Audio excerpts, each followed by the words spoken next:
I ate his liver with some fava beans and a nice Chianti. I've never encountered a serial killer who would behave quite so much in that pantomimic way. I have encountered serial killers who've tried to scare me, but I wouldn't be scared by Anthony Hopkins. I'd have laughed, frankly, if he'd told me about fava beans and a nice Chianti. Hi, my name is David Wilson. I research, write about, and work with people who've committed violent crimes, specifically murder and serial murder. Today, we're going to be breaking down clips from TV shows and movies about serial killers. This scene is from Zodiac. Don't get up. I want her to tie you up.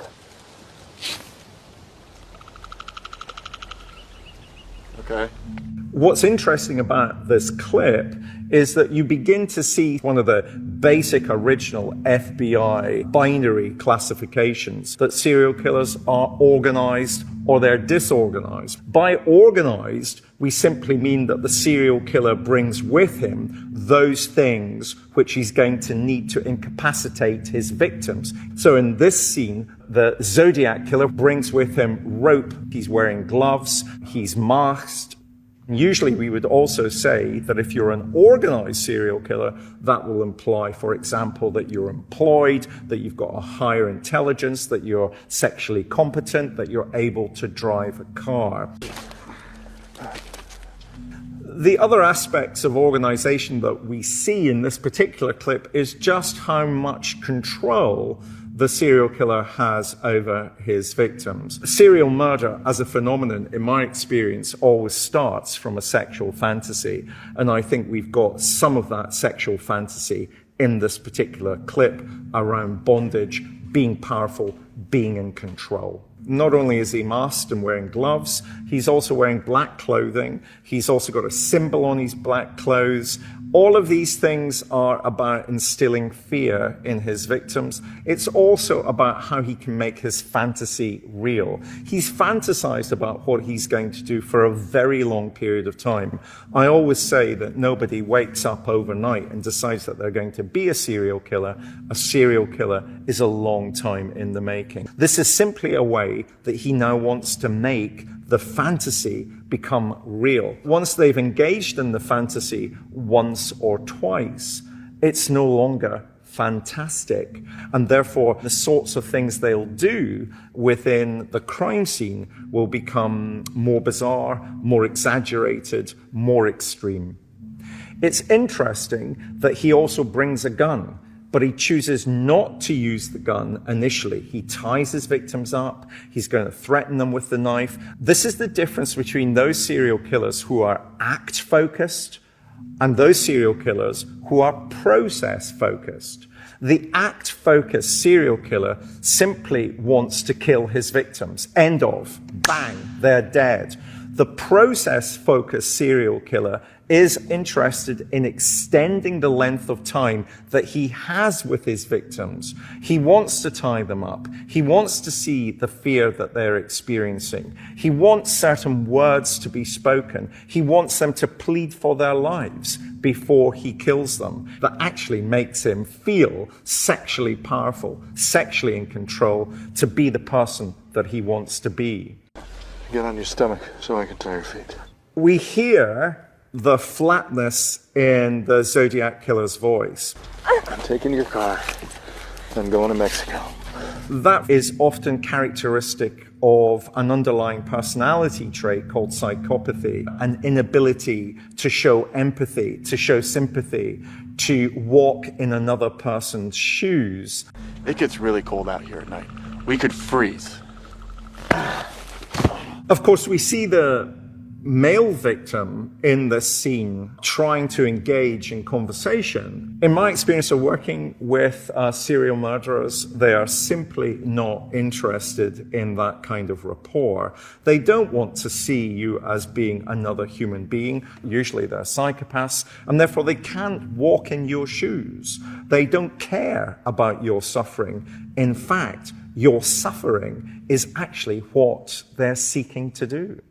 Next up is a fictional serial killer called Dexter.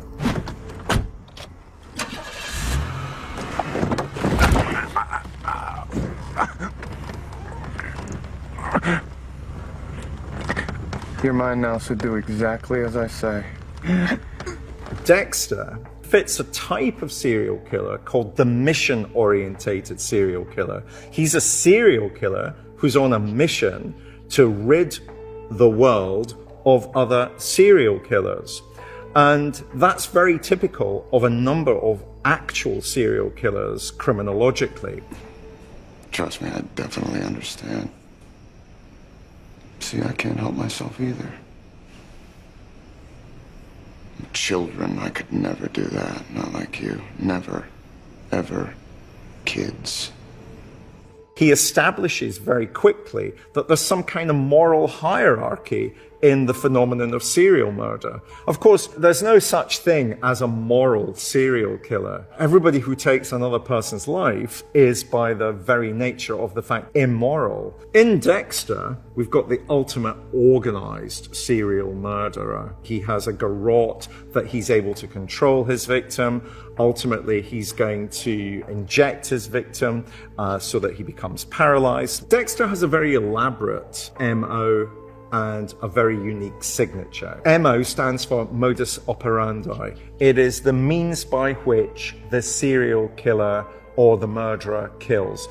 The MO would change because of how the victim might react, whilst the signature is a particular way that a killer will leave the crime scene that will be unique to that particular individual. Dexter is somebody who's going to torture, and the context for that torture is almost medicalized. He's usually giving poisons, he's in a particular medical room, his kill room. That kind of medicalized signature is not that common in my experience, with one particular caveat. Because of course, a significant number of healthcare professionals have been serial killers. This next clip is one that is a particular favorite of mine, The Silence of the Lambs. You're one of Jack Crawford's, aren't you? I am, yes. May I see your credentials? Certainly. Hannibal Lecter does something which is very true to life in my experience. When I'm interviewing murderers, they're only prepared to talk to me once they've got my CV. They love knowing that they're being interviewed by the top bloke. You use Evian skin cream. And sometimes you wear lead on. But not today. I've never had a serial killer mention my aftershave, but that seducing behavior is something that I have to manage on a regular basis. So, for example, I had to speak on the telephone to an infamous serial killer who's in jail. He was sometimes known as the Bikini Killer or the Serpent. He said, "You look much younger than you're 64 years." It was the very first thing that he said. It just shouted out as psychopathy. The next scene is from Seven by David Fincher. This was found on the wall behind the refrigerator, the obesity murder scene. Long is the way and hard that out of hell leads up to light. It's from Milton, Paradise Lost. Some serial killers do leave evidence, clues if you want to call them clues. And often in my implied work, I'm asked, is that because they want to be caught? Well, that's not why the clues are left. That's not why the evidence is left at all. It's usually simply by the end of their killing cycle, they're operating in an entirely parallel moral universe that is different to the moral universe that you and I inhabit, that they simply don't understand that what they're doing is so bizarre, is so extraordinary, that of course these kinds of things left at the crime scene are going to be able to be harvested to identify who the killer is. However, there are some serial killers who do want to be caught ultimately, a very small number, because of course they want to stand out.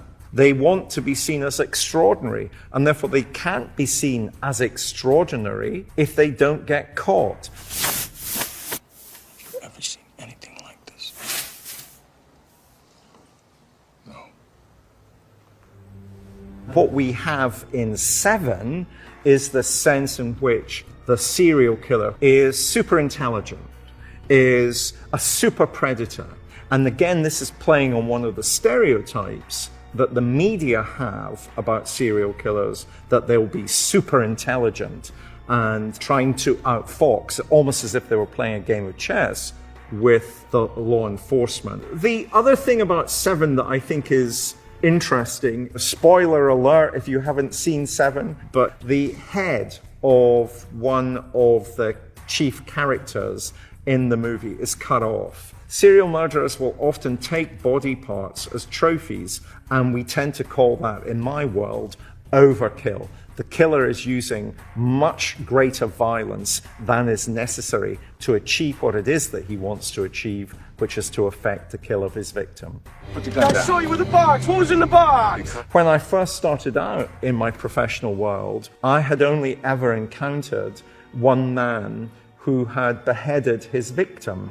Of late, I've seen overkill during the pandemic become much more common. I now encounter overkill and mutilation all the time. This next scene is from Alfred Hitchcock's extraordinary movie, Psycho. Is anyone at home? No. Oh, there's somebody sitting up in the window. No, there isn't. Oh, sure, go ahead, take a look. Oh, that must be my mother. She's an invalid. It's practically like living alone. Oh, I see. And Norman Bates, Anthony Perkins, is wonderful as a particular type or a trope of what we've come to understand as being the serial killer. Somebody who is transsexual, transvestite, he wants to dress up as his mother.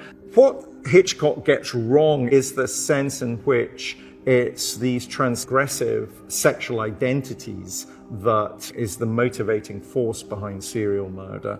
And of course, he's also wanting to present Norman Bates as effectively psychotic. I wouldn't necessarily describe Norman Bates as a psychopath. He probably does have some psychopathic traits as a character. I would see him as having some sort of psychosis. In other words, he's hearing voices, having visions, he's operating in an unreal world. If Norman Bates had existed in reality, Norman Bates would have behaved so bizarrely, so aberrantly, that he would have been caught very quickly because he would have stood out. Of course, there's another media trope being used here, which is that the detective is actually interviewing the serial killer but doesn't realize, but might suspect, that he's interviewing the serial killer. That really doesn't happen in real life, although a phenomenon that does occur on a regular basis is that often murderers will return to where they've committed murder. Sometimes they just simply like the risk-taking that they are engaging with, which is one of the reasons why often photographs are taken of the crime scene, because there might be the perpetrator within that photograph. Let's just say, just for the sake of argument, that she wanted you to gallantly protect her. You'd know that you were being used, that you wouldn't be made a fool of, would you? But I'm not a fool. Well, and I'm not capable of being fooled, not even by a woman. In my real work with people who've committed serial murder, I often say that they're beta males trying to become alpha males.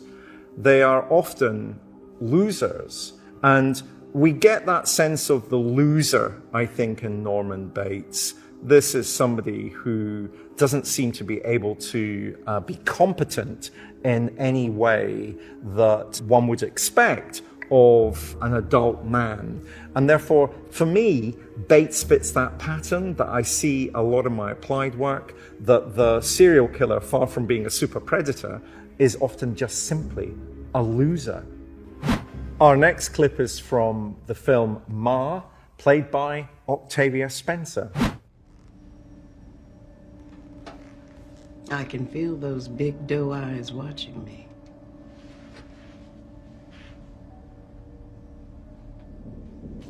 Maggie, you are something else. That much diazepam can knock out a Great Dane for 5 hours.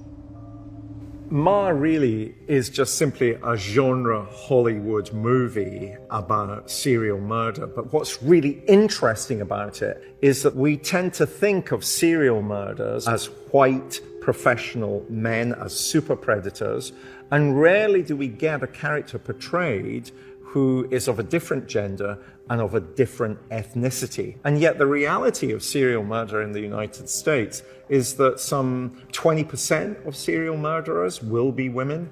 I got us a beer pong table and a keg of Bud Light is on ice. The other thing, though, about Ma as a character is that she's desperate to be liked. She wants to fit in, but of course in fitting in, she's also secretly desperate to stand out.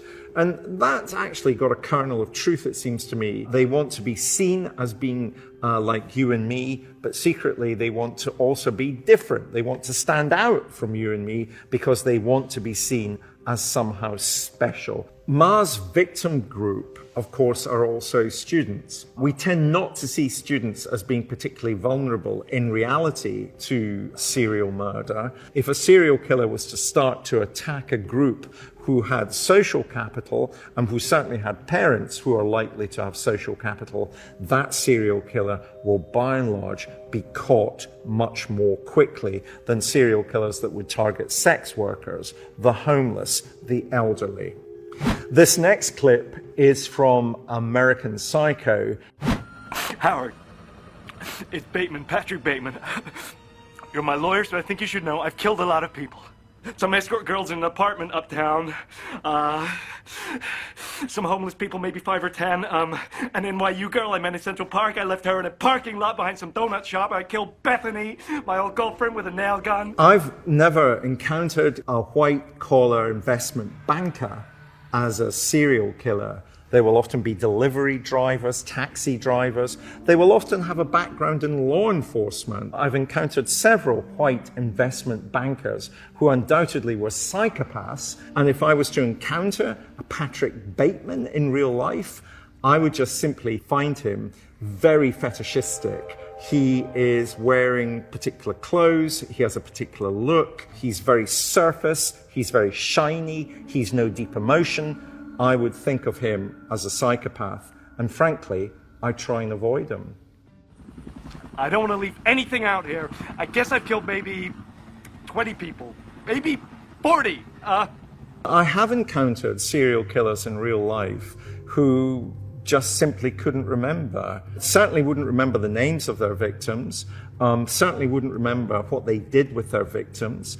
And that's partly because often by the stage that they have been arrested, they have been killing for such a long period of time and so regularly that they literally don't remember. With one or two serial killers that were prepared to talk about the murders that they committed, I felt that they were talking to me about them because they were wanting to relive the moment that they took another person's life.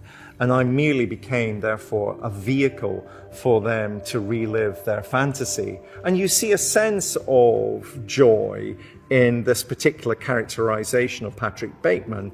You know, he moves from being remorseful to one in which he's boastful.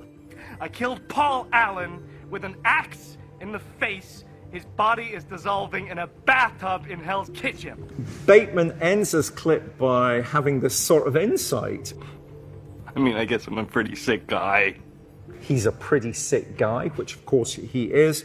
But by and large, I've never had serial killers talk about themselves in that derogatory way. I've had serial killers who thought of themselves as supermen, as extraordinary human beings. And you think, my gosh, do they have no insight at all about what they've done? And the answer to that question is, of course they have no insight into what they've done, or they wouldn't have done it in the first place. This next clip is from No Country for Old Men. Howdy. What's this about? Step out of that car, please, sir. What is that? I need you to step out of the car, sir.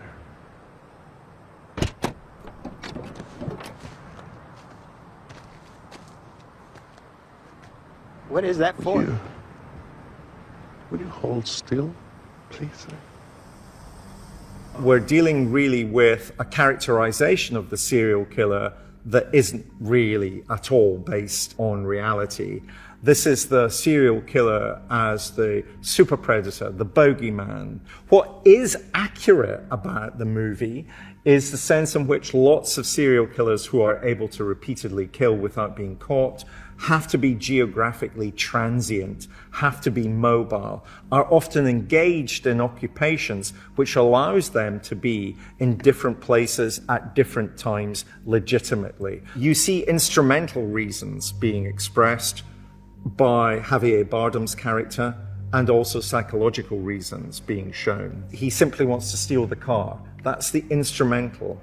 Whereas the psychological will be when he's playing cat and mouse with the gas station owner. He's simply expressing his power. He's simply expressing his control. What's the most you ever lost on a coin toss? Sir? The most you ever lost on a coin toss. But here's the downside that I think the Coen brothers get completely wrong. If somebody like Javier Bardem's character existed in real life, he wouldn't need to kill because he's so powerful and in control anyway. He'd be running multinational corporations. He'd be running for president. He doesn't need to get his kicks through killing people in gas stations. It just doesn't hold water for me. This next clip is from the show Riverdale. Can any of you guess what the murderers all have in common? Nothing. Isn't that kind of the point? Actually, they all have one thing in common. A specific set of genes.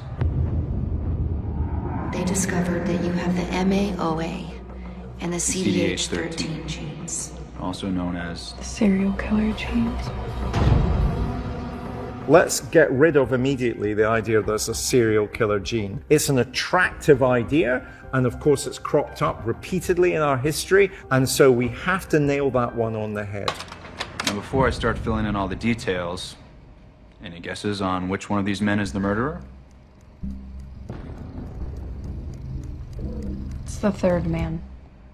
The idea that there could be somebody who is going to be able to simply look at photographs or walk down the street and identify who the serial killer is just complete nonsense. I hope that isn't too disappointing to you, but it is complete and utter nonsense. Serial killers are banal and ordinary. Serial killers are never spectacular. They're always too human. If the serial killer really wants to be effective, they've got to fit in, because if they stand out, they're not going to be able to get access to the people that they want to kill. This next clip is from Copycat. 9 out of 10 serial killers are white males, aged 20 to 35, just like these. I love this movie because it both plays on some of the cliches that I've been talking about, but it also provides just enough authentic information to be credible. The FBI estimates that there could be as many as 35 serial killers cruising for victims even as I speak. The truth is, well, the FBI has said that there are between 25 to 50 active serial killers. What Sigourney Weaver's character doesn't say is that they will only kill about 1% of all the murder victims in the United States. She makes it sound as if there are lots of serial killers killing lots of victims. The act of killing makes him feel intensely alive. What he feels next is not guilt, but disappointment. It was not as wonderful as he'd hoped. Maybe next time, it will be perfect.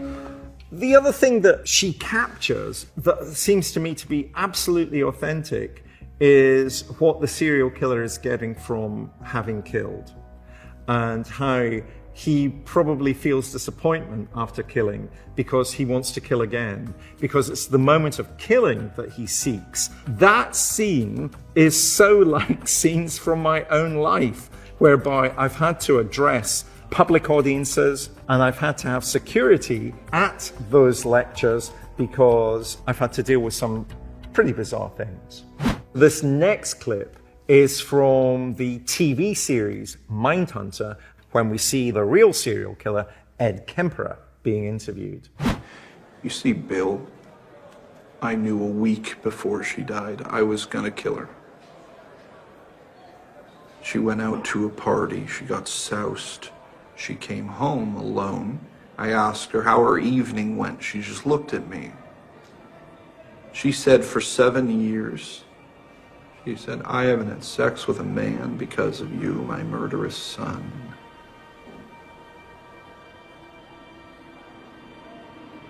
So I got a claw hammer and I beat her to death. Then I cut her head off.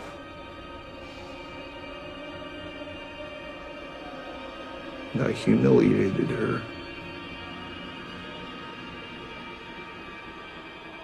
I said, there, now you've had sex. It is true that Ressler and Douglas did interview 36 convicted serial killers, which was the beginning of the FBI's understanding about serial murderers. And one of the serial murderers that they did interview was Ed Kemper. And of course, what we see portrayed there is a very chilling picture of the kinds of things that he did. And he did indeed kill his mother in the way that he was describing, and he did indeed behead her, and he did indeed have sex with her decapitated body. So there's a lot going on here that's completely and utterly accurate. Even as a child, I had kind of a rich fantasy life. You had fantasies of what? Real women? Oh yeah, and my mother would yell and scream at me, tell me I was sick. The one thing that seems to connect all of the serial murders is that there is an underlying sexual fantasy that is a seed that then grows and grows and grows until that particular individual serial killer wants to make that fantasy real. And why they choose to do that will be specific and unique to that individual. In this modern society, what do we do with the Ed Kempers of the world? Death by torture? Of course, Kemper requested the death penalty. Lots of serial killers I've worked with can be quite moral in other aspects of their life. They will have standards about behavior that they will insist that I should have about my life. One serial killer would constantly correct my grammar or my punctuation in letters that I'd sent to them. Did your mother humiliate you?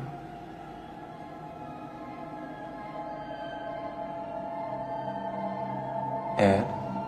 What's interesting about this series is that it's also about that other trope that we see in a lot of Hollywood movies, that people like me would try and enter the mind of a serial killer. I am not interested in what motivates a serial killer. I am much more interested in who it is the serial killer is able to kill. If we concentrated our attention on the groups that serial killers constantly target, we would do a lot more to reduce the incidence of serial murder in our cultures, as opposed to any number of offender profilers who claim that they can enter the mind of a serial killer. If you really want to do something to reduce the incidence of serial murder in our culture, let's challenge homophobia. Let's have a grown-up debate about how we police those young men and young women who sell sexual services. And above all, let's try and work out why the elderly are so vulnerable in our culture, because they don't have a voice and have no power. Thank you so much for watching, and thank you, Vanity Fair, for inviting me.